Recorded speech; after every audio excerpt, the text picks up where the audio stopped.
La alimentación moderna o alimentación occidental, si vale llamarlo de esa forma, entre otros elementos del estilo de vida, es uno de los principales factores que contribuyen al desarrollo de muchas de las enfermedades modernas, particularmente enfermedades metabólicas. Tal es el caso de la obesidad, diabetes tipo 2, hipertensión arterial, entre las cuales también podríamos mencionar demencias, tal es el caso del Alzheimer, o condiciones como ansiedad y depresión. No que la alimentación sea la causa suficiente, pero vaya que sí es un factor necesario que contribuye en estos padecimientos. De hecho, solo al hablar de alimentación moderna, que involucra el concepto de alimentos ultraprocesados, modificados genéticamente, son muchas las características negativas que podríamos destacar, que podríamos simplificar en dos ideas. Por un lado el exceso y por otro lado la deficiencia.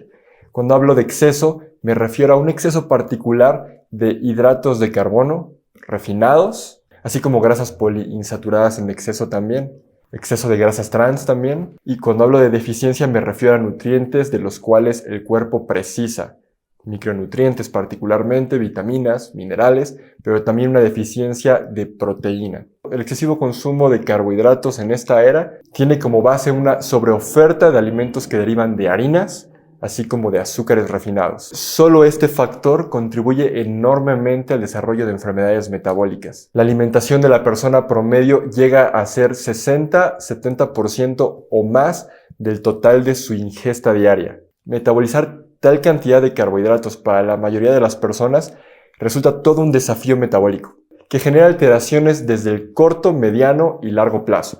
En el corto plazo se ha observado que desencadena episodios de ansiedad, de depresión, y en el mediano y largo plazo las afectaciones metabólicas van desde aumento de peso, resistencia a la insulina, prediabetes, diabetes. ¿A qué se debe esto?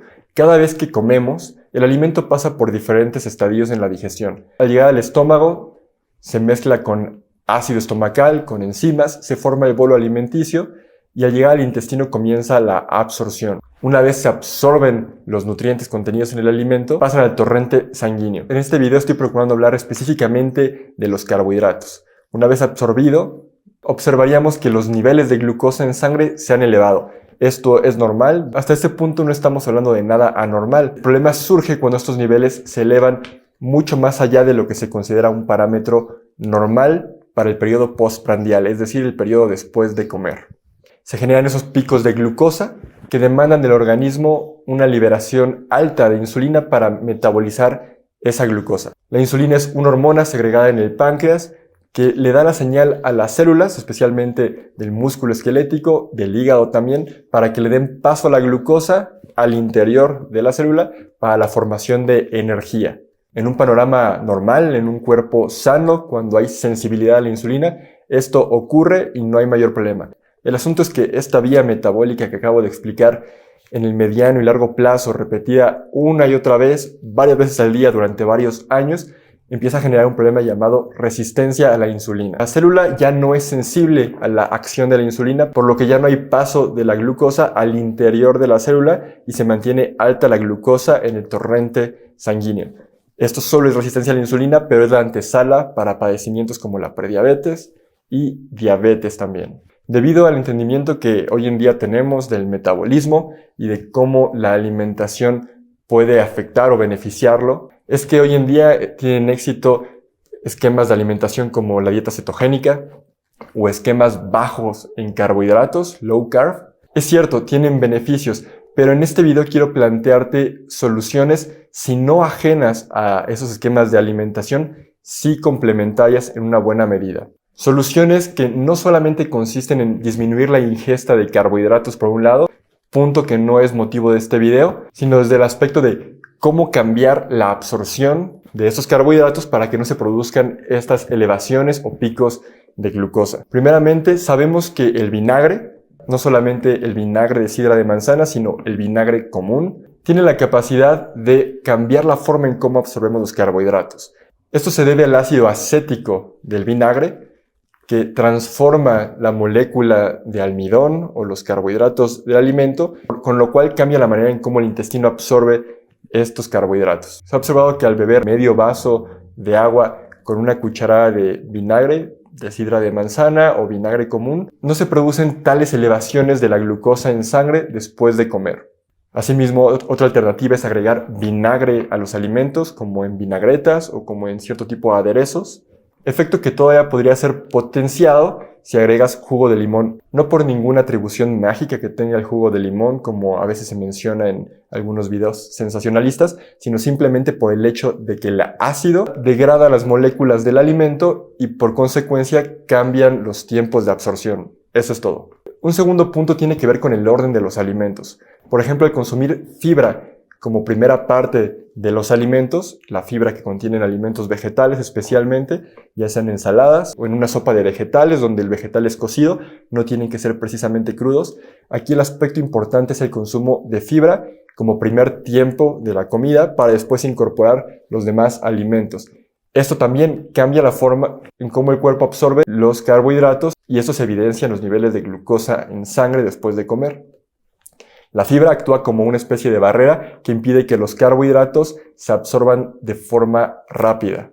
Aunado a esto, una buena idea es nunca empezar con los carbohidratos como primer tiempo del alimento, sino incorporarlos a la mitad o incluso hasta el final de la comida. Con esto, al formarse el bolo alimenticio en el estómago, ya los carbohidratos no tienen la capacidad de ser absorbidos rápido, sino que tienen que pasar por todo el proceso digestivo, en el cual están mezclados con grasa, con proteínas, con fibra, con lo cual, al tener una absorción mucho más lenta, no se elevarán los niveles de glucosa en sangre de manera rápida.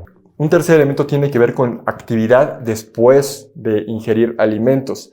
Se ha observado que prácticas tan simples como una caminata o un poco de movimiento en casa, es decir, no permanecer sentado, se refleja en niveles normales de glucosa en el periodo postprandial, nuevamente, en el periodo después de comer. Esto se debe a que el movimiento físico está obligando al cuerpo a utilizar energía y toma esa energía de la glucosa que está siendo absorbida de los alimentos.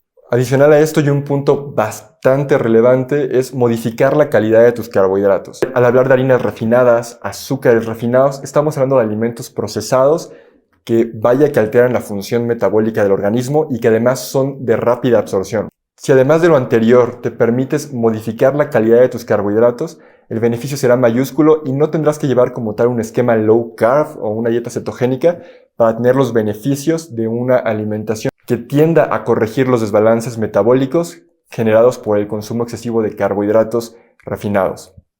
Cuando hablo de carbohidratos de calidad, me refiero especialmente a aquellos que son de origen vegetal, especialmente de un tipo de molécula que se conoce como almidón resistente. Esta clase de molécula no se absorbe rápidamente, sino que tiene que llegar a la microbiota intestinal para ser degradado y después absorbido. Esto tiene dos beneficios. Por un lado, es una molécula que beneficia a la microbiota, es una especie de prebiótico, alimento para la microbiota intestinal. Y en segundo, al requerir una serie de procesos más complejos a nivel digestivo, la absorción es mucho más lenta y no genera picos de glucosa tan elevados, por lo cual no requiere picos altos de insulina para ser metabolizados. Ejemplos de almidón resistente es la fruta que no está del todo madura, es decir, que no está en el punto más dulce, sino que todavía es un poco más verde. Por ejemplo, un plátano verde, un plátano que no es del todo amarillo, sino que conserva cierto verdor en su exterior, tiene mayor cantidad de almidón resistente. Serían frutas que tienden más a la acidez que al dulzor.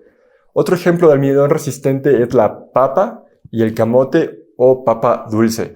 Estos almidones, al ser expuestos al calor de la cocción, son degradados, pero una vez que se enfrían y se consumen posterior a ese estado de enfriamiento, se convierte en almidón resistente, con lo cual tendrás el beneficio que te estoy comentando justamente. Nuevamente repito, estos puntos conforman parte de una estrategia de nutrición bastante inteligente para cualquier persona que desea perder peso o que desea controlar sus niveles de glucosa por algún desequilibrio metabólico, tal es el caso de la diabetes.